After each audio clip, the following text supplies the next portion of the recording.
গুরুজি এবার গোপনে আয়ুষ এবং কুসুমের 4 হাত এক করার আদেশ করলো ইন্দ্রাণী গাঙ্গুলিকে। হ্যাঁ বন্ধুরা, ভিডিওতে লাইক দিয়ে দেখতে থাকুন। যে মুহূর্তে কিনা ইন্দ্রাণী গাঙ্গুলি গুরুজির সঙ্গে একান্তে কথা বলে, ঠিক সেই সময় গুরুজি বলতে থাকে যে দেখো ইন্দ্রাণী, তোমার বাড়িতে যে পরিমাণে অভিশাপের ছায়া এখন আছে, ঠিক তেমনি সেই অভিশাপের হাত থেকে তোমাকে বাঁচার জন্য একটা উপায় অবলম্বন করতে হবে, এবং সেটা একমাত্র পারবে জাদুঘর কুসুম। এবং কুসুমকে যদি তুমি একবার আয়ুষের জীবনসঙ্গী হিসেবে মেনে নাও এবং ওদের যদি গোপনে বিয়েটা সেরে ফেলো, তাহলে আমার মনে হয় যে কোনো রকম কোনো অপরাধীরা বা কোনো রকম কোনো চক্রান্তকারী তোমাদেরকে ছুঁতে পারবে না, এবং তার জন্য তোমাকে যে করেই হোক না কেন এই বিয়ের জন্য রাজি হতেই হবে। অন্যদিকে ইন্দ্রাণী গাঙ্গুলি যখন বলতে থাকে যে আচ্ছা গুরুজি, আপনি আমাকে একটা কথা বলুন তো, গোপনে কেন আপনি ওদের বিয়ে দেওয়ার কথা আমাকে বলছেন? অন্যদিকে গুরুজি যখন কিনা বলতে থাকে যে তুমি যাকে কিনা আয়ুষের জীবনসঙ্গী হিসেবে যোগ্য বলে মনে করে ওকে মেনে নিয়েছো, ওই মেঘা ব্যানার্জি, ও কোনো মতে ভালো মেয়ে নয়, এবং ওর পুষ্টিতে স্পষ্টরূপে এই জিনিসটা আমি দেখতে পেয়েছি, এবং ওর আগের যে কুষ্টিটা তুমি দিয়েছো সেটা সম্পূর্ণরূপে ভুয়া এবং বানোয়ার ছিল, এবং ওরা খুব ভালো করে জানতো যে কেমন কুষ্টি হলে আয়ুষের কুষ্টির সঙ্গে মিলে যাবে এবং রাজ্যটুক হবে,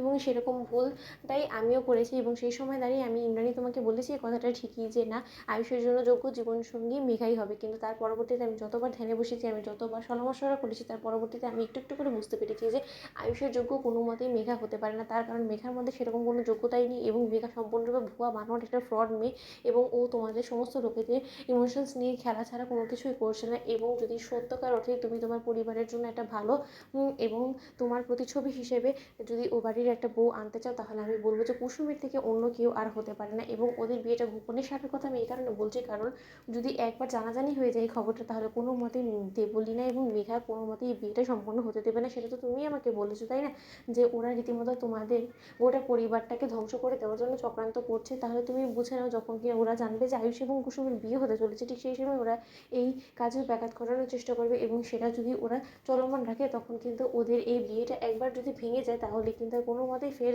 দ্বিতীয়বার তুমি বিয়ে দিতে পারবে না।